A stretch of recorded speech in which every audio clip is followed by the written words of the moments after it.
طبعا أعزائي الحضور، السلام عليكم ورحمة الله وبركاته من معهد الخطابة في الصحن الحسيني المبارك.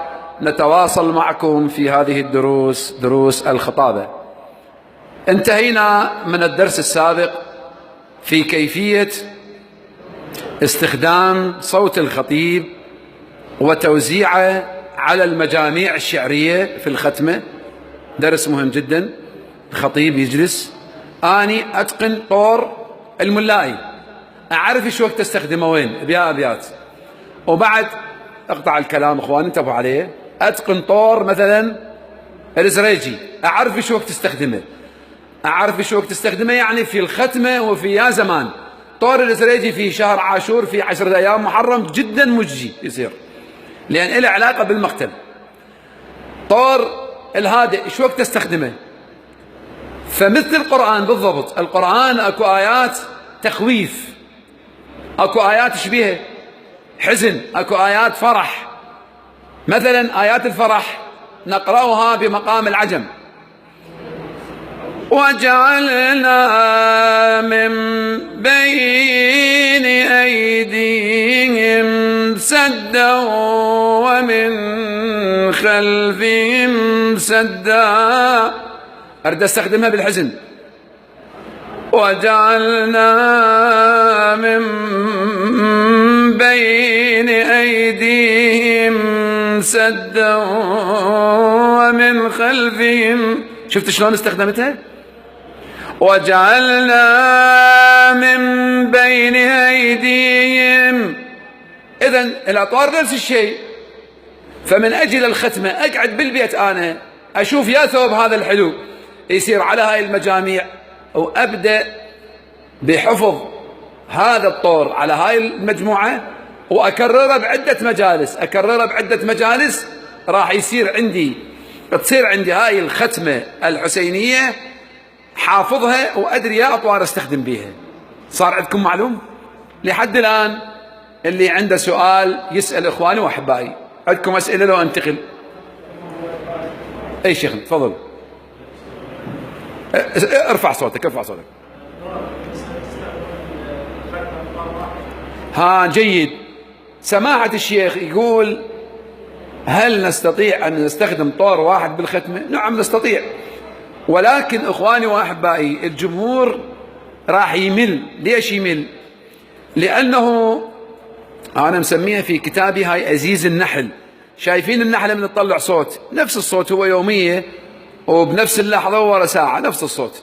فالمستمع راح يمل، يقولون هذا الخطيب يقرأ طور واحد، ما عنده طور. فلازم يكون الخطيب يتأقلم ويتعلم على الأقل 4 أطوار. زين، هو ما بي إشكال. الآن بعد هاي المقدمة في بناء الصوت وبناء الحنجرة راح ننتقل إلى الأنغام والمقامات الحسينية. أقول لكم هاي ترى عندي علاق جوا ابويا الهنون، عندي علاق جوا، مو تخفوها علي حاطه بدنا نروح طنياها. اي لا ما فلوس، عندي فلوس ما نلبس، انا نريد منكم. خوش، هسه راح نبدا اخواني واحبائي من جديد في دراسه المقامات، وبعدين آلية الإلقاء على المنبر، آلية الإلقاء بالمقدمة وبالختمة وبالشرح، نجي وحده وحده. خوش، متفقين؟ زين، نجي. دراستنا للأطوار راح تصير بشكل أكاديمي. احنا نسينا نشد اللاقطة من عنده. تتشا مال فلوس، الحمد لله كل شيء ماكو. تتشا مال فلوس من عنده، فتتشا مال فلوس. شوفوا لنا اخويا. اي والله شوي زناقين انتم. شلون راح تصير دراستنا؟ اولا خلينا ناخذ بعض المصطلحات الصوتية أو الموسيقية حتى نتعلم شنو معنى المقام، خوشون، وشنو معنى الطور، شنو معنى الطبقات الصوتية.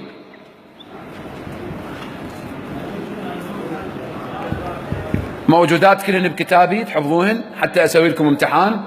الطبقات الصوتية، شنو معنى القرار، شنو معنى الجواب. زين، نجي.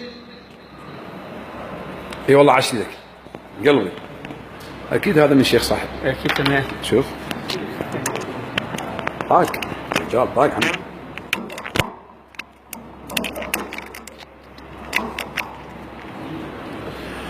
شنو معنى المقام؟ المقام موجوده، اذا مو بهذا الكتاب بكتاب الثاني الأطوار الحسينية في حلتها الجديدة. افتهموها افتهموها. المقام هو الأم، خوش هو الأم، الطور هو الفرع. أرجع من جديد، شنو يعني الأم؟ المقام مجموعة المقام مجموعة من الطبقات الصوتية مرتبة بشكل معين. مجموعة من الطبقات الصوتية مرتبة بشكل معين. زين، هسه نرجع بعدين راح أشرح أوسع، يصير الشرح أوسع. الطور هو فرع من المقام، الطور هو فرع من المقام، فرع من المقام له نفس الأبعاد، له نفس الأبعاد ونفس الطبقات، ولكن درجة استقراره تختلف عن المقام الأم. نجي واحد واحد. هسه أنا راح أكتفي الطبقات الصوتية أمسحها، أهم شيء يكون اللاقطة الجديدة ما تنقطع، فرحانين بيها. راح أرجع، ولكن درجة استقراره تختلف عن المقام الأم، عن المقام الأم. هسه راح أجي أشرح التعريف الأول. احنا نريد نخرجكم طلبة أكفاء خطباء وأساتذة حتى تروحون تدرسون. زين عيني؟ مجموعة من الطبقات الصوتية مرتبة بشكل معين. احنا قلنا الطبقات الصوتية اللي يمتلكها الإنسان معدل 8 طبقات صوتية، معدل 8 طبقات. خلنا نرسمهن، وهذا راسمها أنا في كتابي الخطابة الحسينية بين الأستاذ والطالب. 1 2 3 4 5 6 7 8. زين، هذني الطبقات الصوتية. المقام مثلا مقام الحجاز، انتم وياي؟ مقام الحجاز عندنا ايش كم مقام احنا؟ من يقول لي الرئيسيات؟ 7 مو؟ مجموعة في كلمة صنع بسحرك، صنع بسحرك. الصاد شنو؟ صبا. النون نهاوند. العين عجم. الباء بيات. سين سيقا. الحاء حجاز. الراء رست. الكاف كرد. طبعا اكو صبا زمزم بعد نجيهن، بس حطيتك نبذه سريعه. زين، ليش مقام الصبا يختلف عن مقام النهاوند؟ من يقول لي؟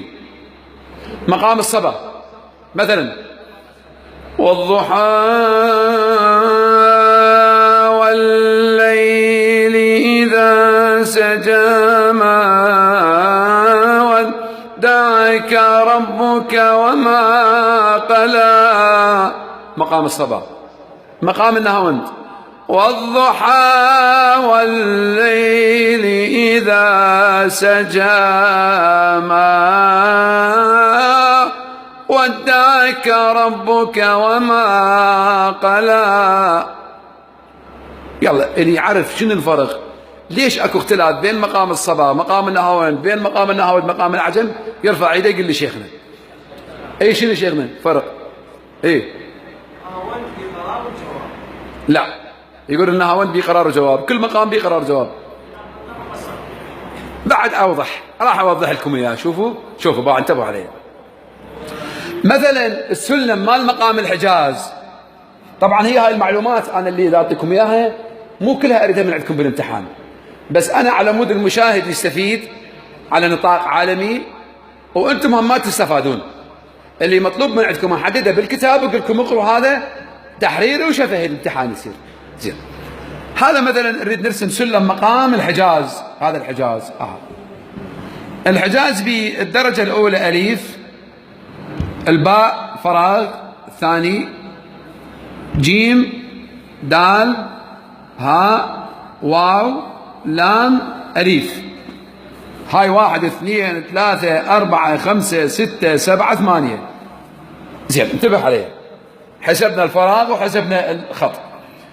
بين الاليف والباء مثلا في مقام الحجاز، بين الاليف والباء هاي اكو مسافه تسمى بعد، البعد بين الطبقات يقولون هذا درجه واحده. بين الباء والجيم درجه ونص، خوش. بين الجيم والدال نصف درجه. بين الدال والهاء درجه. بين الهاء والواو 1.5، وهكذا. هذا بيا مقام الحجاز. بمقام الريست راح يتغيرن الابعاد، يعني بين الاولى والثانيه ما راح يصير 1، راح يصير نص. بين الثاني والثالث راح يصير 1. فبالنتيجه تغيير الابعاد بين الطبقات يتغير النظم. صارت معلومه واضحه؟ شفت شلون؟ فلذلك تشوف العجم والضحى والليل إذا سجى ما ودعك ربك وما قلى. شنو اللطمية؟ ترفق أيها السيف الثقيل.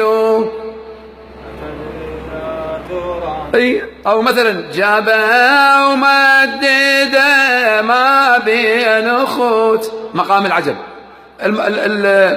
المقتل لما أراد الحسين أن يتوجه بعياله إلى كربلاء، شفت شلون؟ فإذا الاختلاف بين الأبعاد يؤدي إلى اختلاف الأنغام. صلوا على محمد وآل محمد.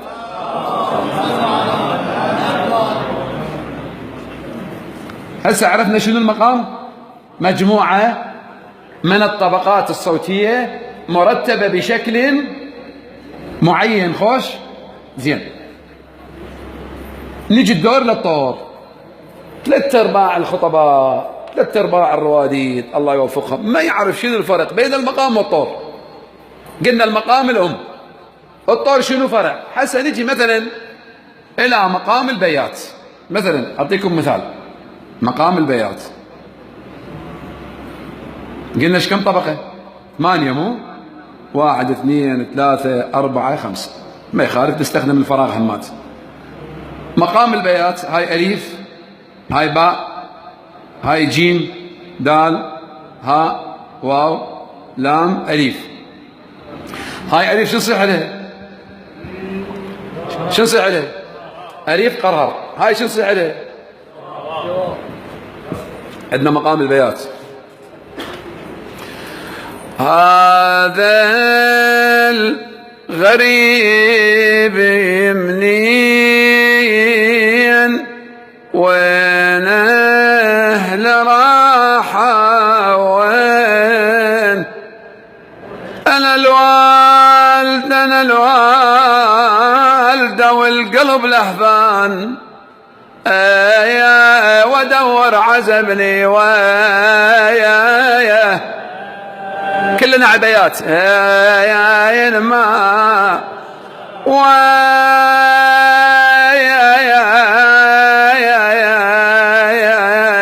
جابوا ومدده ما بين اخوت كلنا غم بيات. هذا مقام البيات بيه فروع او بيه اطوار. مثلا طور دشت، مقام البيات من بديت من الألف استقريت عليه من صعدت ألف باء جيم دال ها دال جيم باء أليف، استقريت. إذا ما استقريت على ألف استقريت هنا على ها، ايش قلت؟ مرحبا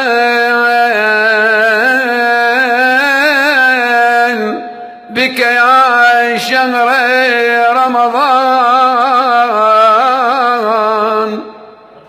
صار شنو هذا؟ دشت، أخذ نفس الأبعاد، بس وين وصلت؟ للطبقة الخامسة واستقريت عليها، ما استقريت على ألف. فهذا الفرق بين الطوري وبين المقام. شفت شلون؟ مثلا خرج الحسين عليه السلام وقف على التل ينادي يا شيعة آل بني سفيان إن لم يكن لكم دين. كله مقام الدشت مو أو طور الدشت عفوا. فإذا الطور هو الفرع والمقام شنو هو؟ احفظوها، المقام هو الأم. صار معلومة؟ من عنده سؤال حتى انتقل راقب لي الوقت حبيبي. ايش قد صار؟ اي شوف ذي ايش قد؟ شوف الوقت ايش قد؟ 16 يا الله. الفرق بين الطوري وبين المقام. زين، اذا من قلنا المقام مجموعة مرتبة من الطبقات الصوتية. شنو الطبقات الصوتية؟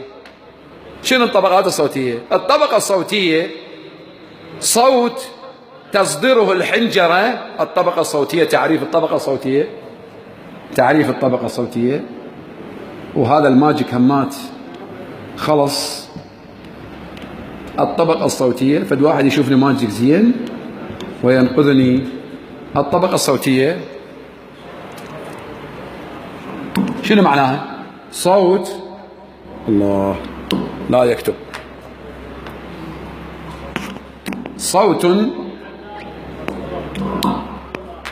صوت بشري، عفوا ايه لا ذني منتهيات، اظن اللي يطلع ياخذهن وياي دبهن. صوت بشري تصدره الحنجرة بدون جهد أو تعب. يعني أنا أقول مثلا هاي طبقة، أقول مثلا هاي الطبقة تشبه ديك أعلى، أقول صار إيش كم طبقة عندي؟ 3. إيش قد صار؟ 4. فكون من أقرأ تطلع الطبقة مريحة ومو صياح، مو صياح ولا احمرار بالوجه، تسمى طبقة صوتية. فكل إنسان عنده معدل 8 طبقات، أقل 7 6، وبعض الخطباء والرواديد ومقرئي القرآن يصير عندهم 16 طبقة. ليش؟ حنجرته قوية ومتمرن. زين، أنا من أقول لك اعطيني طبقة الأليف، ايش قلنا احنا؟ أليف مو باء جيم دال، خلينا حتى الكاميرا يشوفوني، ها واو لام أليف، 1 2 3 4 5 6 7 8. أبدأ أليف، خلينا نقول يا الله يا الله. أقول لك اصعد طبقة، شو تقول لي؟ يا الله. اصعد طبقة يا الله. مو اقول لك اصعد طبقة تقوي الصوت، لا، اريدك الصوت تخليه يتجه علما الى الحدة. ارجع يا الله يا الله يا الله يا الله يا الله يا الله يا الله يا الله يا الله يا الله والضحى والليل إذا سجى ما ودعك ربك وما قلى وللآخرة خير لك من الأولى ولسوف يعطيك ربك فترضى. نفس الشيء بالنواعي. أبو كان علي هذا اللي حاجيج يا زينة يا ابن الحراس جيتي ليج. كم طبقة صعدت تحسبوا؟ 1 2 3 4 5 6 7 طبقات. قرار جواب. هسه عرفنا شنو الطبقة الصوتية، عرفنا شنو القرار وشنو الجواب. شنو القرار شيخنا؟ قرار تقول لي الطبقة الصوتية الواطئة. شنو الجواب مصورنا؟ الطبقة الصوتية العالية. فهذه المصطلحات سوف نبقى نتداول بها حتى نهاية الموسم الخطابي. زين صار مفهوم اخواني؟ شبابنا شيوخنا احبائي جدد صار معلوم؟ اجي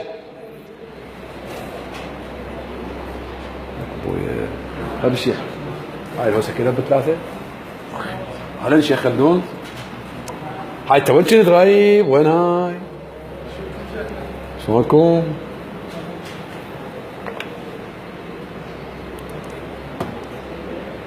زين معقوله ما حد عنده سؤال؟ ايه يلا اقرا خلينا نسمعك.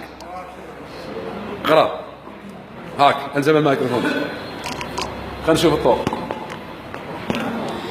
تقل ما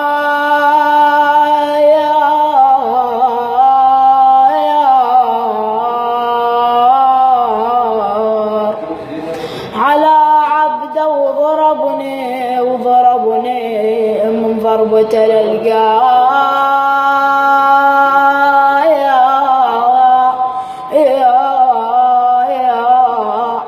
ذبني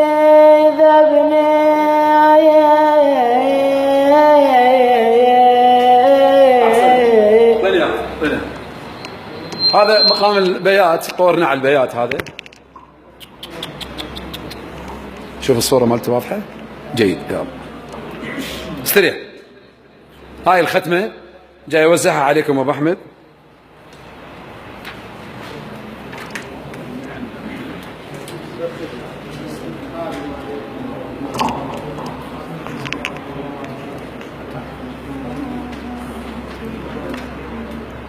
تعال جيب لي شويه ميه وليد عافيه. جيب لي شويه ميه من برا.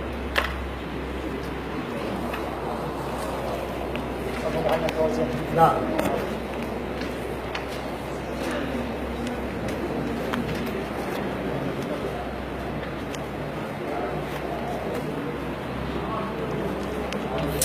عوفوا الختمه. عوفوه انتبهوا عليه على الدرس بعدين. عوفوه انتبهوا عليه. اخوان اللي بالمدرسة ياخذ ختمة واللي بالمدرسة ما يجوز ياخذ لان شغلة توقف هاي.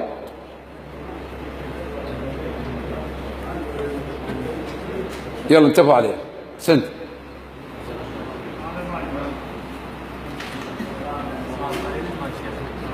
ها شنو قريب؟ هذا صدقي والله جابوا لنا. هسه منو من عندكم عنده سؤال على هذه المصطلحات التي طرحتها على مسامعكم الكريمة من المقام والطوري والطبقات الصوتية والقراري والجواب؟ كلكم عرفتوها. راح نبدأ بدراسة الأنغام في هذا الدرس، والدرس اللاحق سيكون حول آليات الإلقاء على المنبر.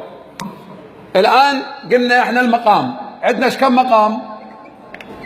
مقامات هواية. راح نبدأ أول دراسة مقام الحجاز. مقام الحجاز ايش كم طور بيه؟ أول طور طور دليلول. طبعا هم هذا شنو طور دليلول اخواني؟ كانوا في السابق اساتذتي الاكبر من عندي والاقدم يقولون طور النعي. طبعا احنا ما نقول هم على خطأ وهاي يخليهن يم شيخنا، لا يمك خليهن الي. اي والله. في السابق انا قاري يعني وسامع كاسيتاتهم يقولون هذا طور نعي. طبعا هو الحجاز بيه طور نعي، والنهاوند بيه طور نعي، كل المقامات بيها طور نعي. فغلط احنا نقول طور نعي، لازم نقول طور نعي مثلا الحجاز، طور نعي البيات، نشخص صح ولا خطأ. فهذا الطور اللي هو طور دللول خلينا نقول تسمية شعبية، انا سويته اسمه دللول من ايام معهد الخطابة. خاف واحد يقول هذا من سماه. المرأة من تخلي ابنها، المرأة اللي عندها طفل استوى جاي تخلي ابنها بحضنها وتلوليله. من تلوليله شو تقول له؟ دللال دللال يا الولد يا ابني دللال، يا عدوك عليل وساكن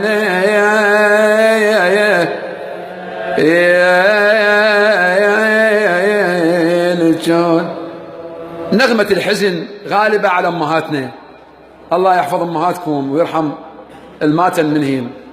فخو ما تجي مرة تقرأ لابنها دللول بالعجم، دللول يا الولد يا ابني، ما تقدر، ما ينام هذا يجوز الدور يصير عنده عقدة مال تصحر، مو لو شو يسمونها عقدة فإذا سميناه طور دللول حتى واحد يتذكر، وإلا اسمه العلمي نعي الحجاز. خوش نعي الحجاز.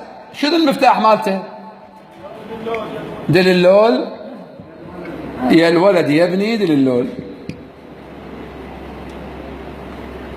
خوش. ثاني طور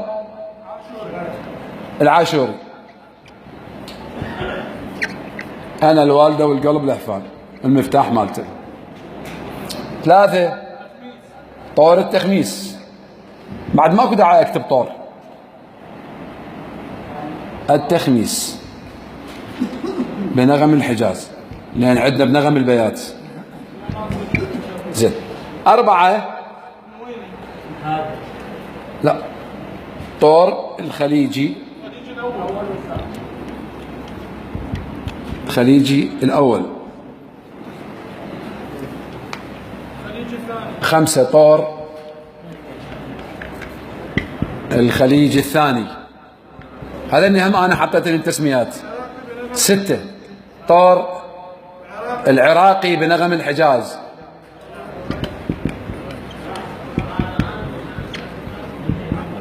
سبعة طور النويني.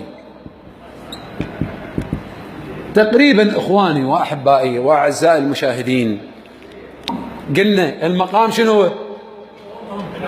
الأصل. الفرع شنو هو؟ الطور. زين. إذا المقام الأصيل والفرع الطور، إذا حللنا الحامض النووي مال الطور يطلع نفس الأبو، يعني المادة الأساسية في الطور نفسها المادة الأساسية وين؟ بالمقام. ليش هسه شرحنا احنا. يعني إذا نروح للسجل المدني هوية الأحوال المدنية نطلع مثلا شو يصحوا لها هي الورقة هاي مال صحيفة لا صحة، لا مو صحة صدور، لا يعني إذا تريد تطلع صورة قيد، هي صورة قيد. إذا تريد تطلع صورة قيد الطور دللول يطلع اسمه دللول حجاز، الاسم دللول أبوه شنو هو؟ حجاز. هذا عاشوري آل حجاز، هذا عندك الخليجي حجاز، وهكذا. عرفت شلون؟